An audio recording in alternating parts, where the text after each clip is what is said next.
A gente faz um molho rápido e logo logo você repõe essa energia. É que eu tô com muito frio. Pelico, você tá fervendo. É sério? Tá quente demais. Então pega o termômetro ali no armário, vamos medir a temperatura. Aqui? Achei. É esse. A palavra termômetro vem do grego termo, que significa quente, e metro, que significa medida. Assim, um termômetro é definido como um instrumento apto a realizar medidas de temperatura. Existem hoje muitos tipos de termômetro e que funcionam baseados em algumas propriedades físicas da matéria, como a dilatação, a intensidade da corrente elétrica e outras. A temperatura de um corpo ou sistema está associada ao grau de agitação das moléculas.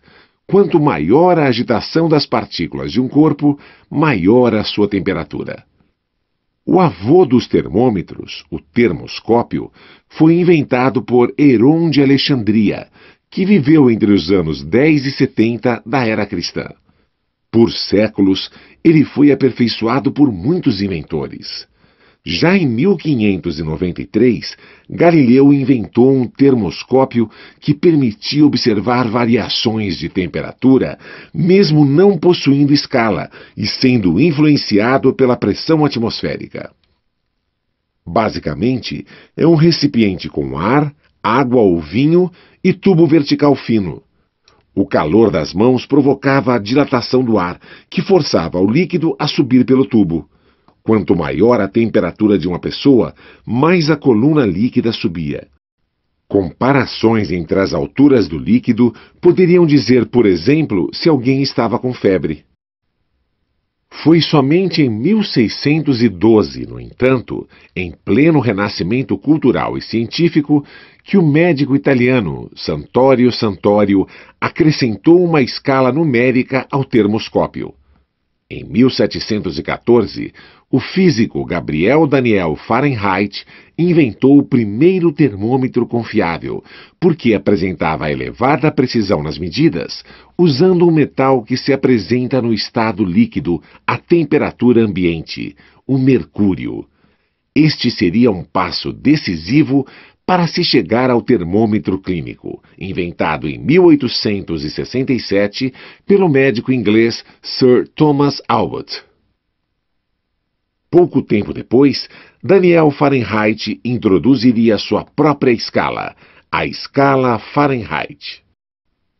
Na escala estabelecida por ele, 0 Fahrenheit correspondia à temperatura mais fria que poderia se obter na época. Basicamente, uma mistura de gelo e água salgada, equivalente a quase menos 17 graus Celsius.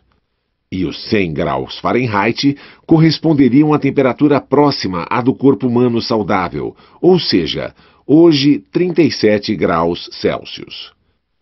Nessa mesma escala, a água se transforma em gelo aos 32 graus Fahrenheit e em vapor aos 212 graus Fahrenheit, quando ao nível do mar. Ainda hoje, a escala Fahrenheit é bastante usada em alguns países de língua inglesa e apresenta uma característica interessante. As temperaturas mais comuns no cotidiano são, em sua maioria, positivas nessa escala. Já a escala Celsius veio algumas décadas depois e é utilizada frequentemente no Brasil.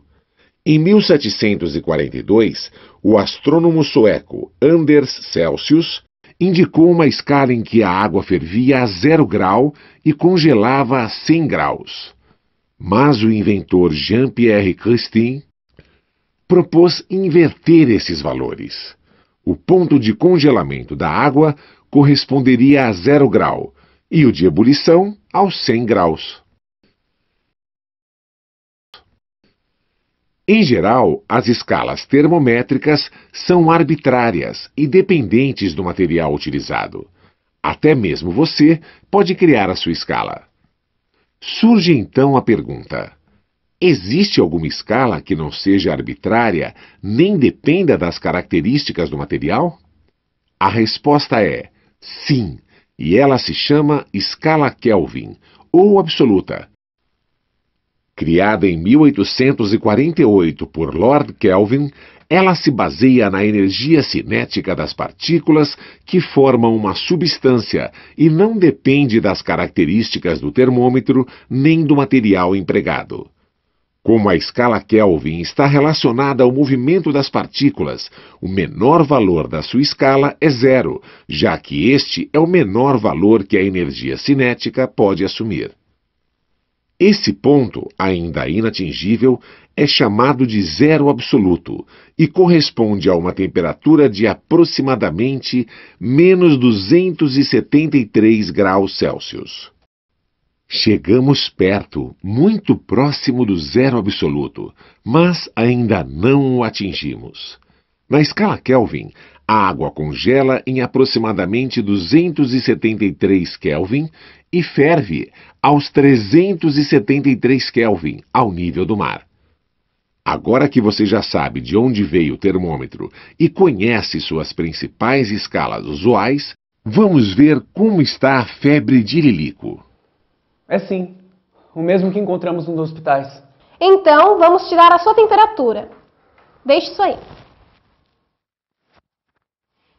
Será que todos os termômetros são iguais? Deve depender do corpo que vai ter a sua temperatura medida, não é? Com certeza.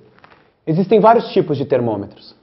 Eu sei que nos de difícil acesso e muito quentes, como as estrelas, por exemplo, são usados os pirômetros ópticos. E a temperatura dos corpos é medida de acordo com o brilho que chega até os pirômetros. Legal isso, hein? É, muito interessante. Mas antes de você também vir uma estrela, de tão quente, deixa eu ver esse termômetro.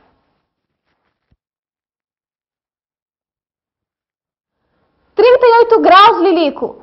Você tá com febre mesmo! Depois do almoço, você vai voltar pra cama. É verdade. Mas eu acho que o macarrão já deve estar no ponto. Deixa eu ver. Tá no ponto, Lilico?